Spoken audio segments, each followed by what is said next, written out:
bilang dating GMA star na ngayon ay artist na ng ABS-CBN. Tingin ni Vina Morales ay matagal nang walang network war.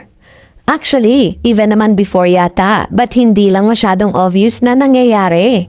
Nanghihiraman, nagpapahiraman sila ng mga actors even before.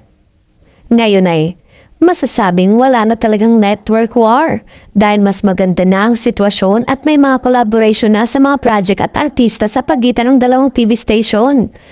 Pagpapatuloy ni Vina, ngayon kasi that they really collaborate na. Very open na kung sino yung actors ng kapamilya. Nandun din sa GMA. At ako kasi, I've worked with the two station and I'm always welcome sa both station. Kasi wala akong naging problema sa GMA.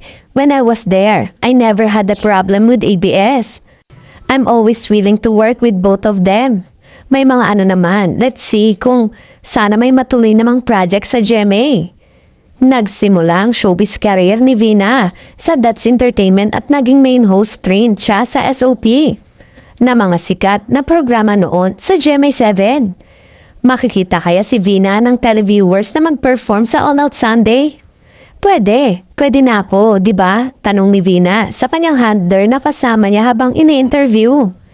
Lad pa niya, pag-uusapan, gusto ko rin naman syempre.